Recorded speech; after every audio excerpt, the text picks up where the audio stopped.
Welcome back to Outside Views, and today we're looking at how the political folly of Brexit rippled out into the oldest financial instrument in the world, and that's gold. And the question is not just a technical one about markets, it's about how this historic self-inflicted wound to the UK economy triggered shockwaves across European finance, compelling investors to retreat to the ultimate safe haven. And my strong personal view is that the gold market reacted exactly as it should have to the chaos. It soared, providing a clear, quantifiable measure of the fear, uncertainty, and distrust that Brexit unleashed. The price of gold has served as an economic fever thermometer for the political illness in the UK, registering every spike in uncertainty and every moment of instability caused by the decision to leave the European Union. Gold, often described as a stable asset in times of crisis, is highly sensitive to major geopolitical changes. When the UK voted to leave the EU in 2016, it unleashed a significant shock that was not a collapse but a deep, lasting wave of instability. The UK economy was immediately hit and growth forecasts were sharply downgraded, creating a contagion of nervousness that affected all closely linked European markets. And this event led to three crucial interconnected financial consequences that drove gold's demand. The Brexit vote immediately intensified economic and political uncertainty across Europe, and investors, fearing the unknown future of trade, tariffs, and market access, aggressively sought secure investments. Gold, with its millennia-old history as a store of value, was the immediate beneficiary of this alarm. The British pound sterling experienced massive noticeable fluctuations, dramatically losing value in the immediate aftermath of the vote.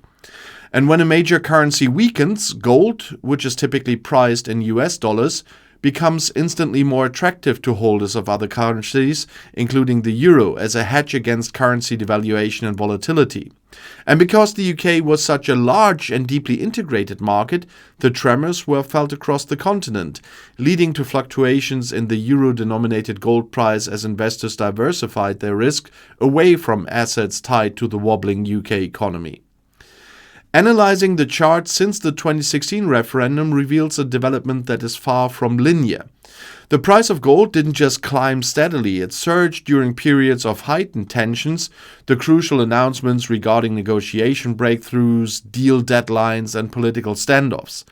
And every time the political theater in Westminster and Brussels reached a fever pitch, every moment of brinkmanship, every threat of a no-deal scenario, gold acted as an instantaneous barometer of fear, with the price seemingly spiking in direct correlation with the breakdown of political certainty.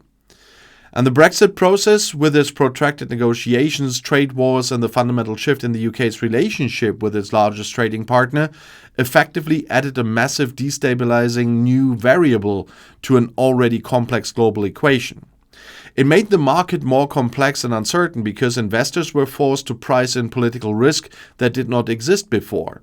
And the simplest hedge against that new unpredictable risk was to increase holdings of the non-sovereign timeless asset, and that is gold.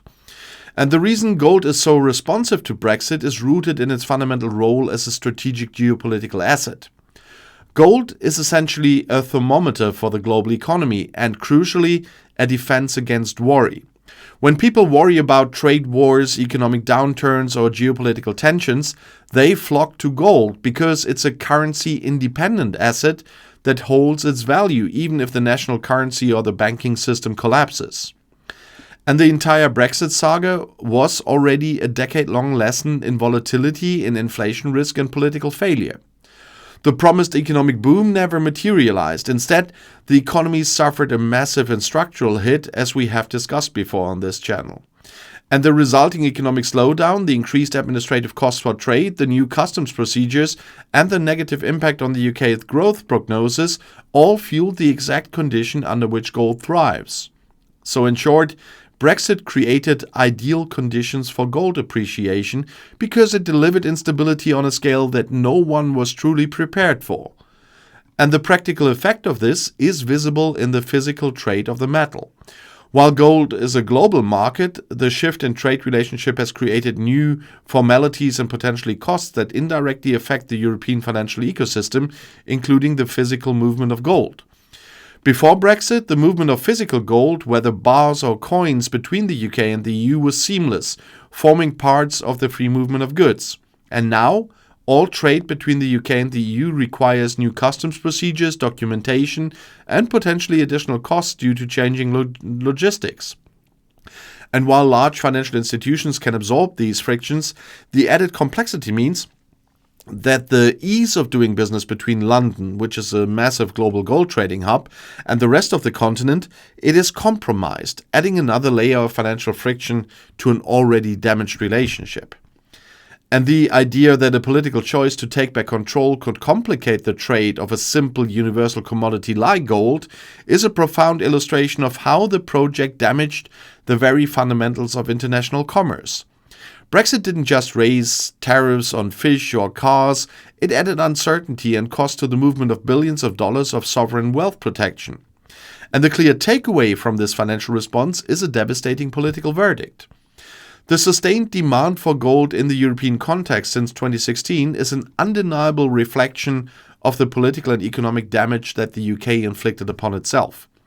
The price spike wasn't a random market fluctuation. It was the collective voice of investors across Europe, from central banks to private individuals, declaring their fundamental lack of faith in the stability and long-term prosperity of the UK's new economic model. And the gold market provides an utterly objective rebuttal to any politician who claims that Brexit has been a smooth success. It has been a decade of instability, and the price of gold is the market's record of that failure.